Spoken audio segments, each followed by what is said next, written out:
जब भी किसी को दबाने की कोशिश कोई करता है और इस तरीके से दबाने की कोशिश करता है तो आगे चल के विरोध तो बढ़ना ही है, वो स्वाभाविक है। पूर्व सीएम वसुंधरा राजे कहती हैं कि जब भी किसी को दबाने की कोशिश की जाती है तो आगे चलकर विरोध बढ़ता ही है। हालांकि राजे ने ये बात इंदिरा गांधी के इमरजेंसी लगाने के संदर्भ में कही थी, लेकिन अब उनके बयान के इस अंश को सियासी जानकार बीजेपी में दबाव वाली सियासत से भी जोड़ रहे हैं। एक बार फिर से सुनिए वसुंधरा राजे ने इंदिरा गांधी के शासन के दौरान इमरजेंसी लगाने को लेकर क्या कहा था। क्योंकि मैं समझती हूँ कि इमरजेंसी के असर के अंदर जो लोग डरे हुए थे, जो विरोध हो रहा था, वो कम हो जाएगा, ये मिसेस गांधी ने सोचा। क्योंकि सब लोग डरे हुए थे, उन्होंने सोचा कि मैं जितना दबाऊंगी उतने दब के आदमी और डरेगा और मैं धीरे धीरे धीरे उसको खत्म करने की कोशिश करके और फिर इलेक्शन उसमें करवा के खुद जीत के आ जाऊंगी। पर सरप्राइज, विरोध तो बढ़ता गया और मुझे नहीं समझ में आता कि वो सरप्राइज काहे का है। क्योंकि जब भी किसी को दबाने की कोशिश कोई करता है और इस तरीके से दबाने की कोशिश करता है तो आगे चल के विरोध तो बढ़ना ही है, वो स्वाभाविक है। तो विरोध बढ़ा और 18 जनवरी 1977 को उन्होंने चुनाव की घोषणा की। खैर, भाषण के दौरान राजे ने अपने नेताओं के सामने पूरे आत्मविश्वास से कहा कि 2023 में एक बार फिर से राजस्थान में बीजेपी प्रचंड बहुमत के साथ सत्ता में आएगी। हालांकि बहुमत आया तो सीएम कौन होगा, इस पर वो कुछ नहीं बोली।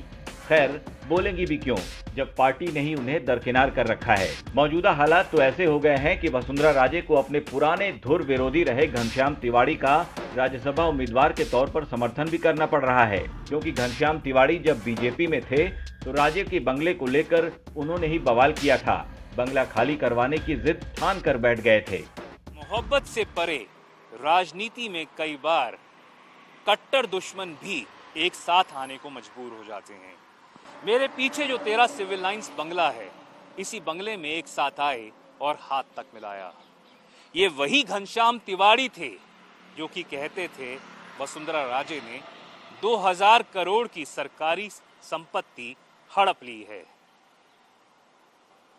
इसी आलीशान मकान के सामने कई बार प्रदर्शन कर चुके हैं, कई बार धरना दे चुके हैं, कई बार कह चुके हैं कि वसुंधरा राजे बंगला खाली कर दो। तो ऐसा क्या हो गया घनश्याम जी कि आप और वसुंधरा राजे एक साथ आ गए?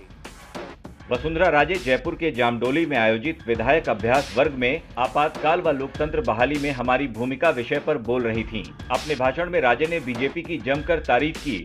उन्होंने पीएम मोदी के साहस का भी जिक्र करते हुए कहा कि इमरजेंसी के दौरान नरेंद्र मोदी ही थे जो भेष बदल कर जेल जाया करते थे और हमारे नेताओं तक जरूरी जानकारियां पहुंचाते थे। राजे ने 2023 को लेकर अभी से वादे भी कर दिए। उन्होंने कहा कि 2023 में जब राजस्थान में बीजेपी सत्ता में आएगी तो मीसाबंदियों की पेंशन फिर से बहाल कर दी जाएगी, जिसे गहलोत सरकार ने फिलहाल रोक रखा है। बीजेपी और बीजेपी के बड़े नेताओं की तारीफ में महारानी के कसीदे और गहलोत सरकार पर हमलावर होना ये दिखाता है कि कहीं न कहीं वसुंधरा के दिल में 2023 को लेकर उम्मीद की किरण अभी बाकी है। क्योंकि राजे ने जब अपना भाषण खत्म किया तो अटल जी की एक मशहूर कविता भी पढ़ी, जब अंधेरा छटेगा सूरज निकलेगा और कमल खिलेगा।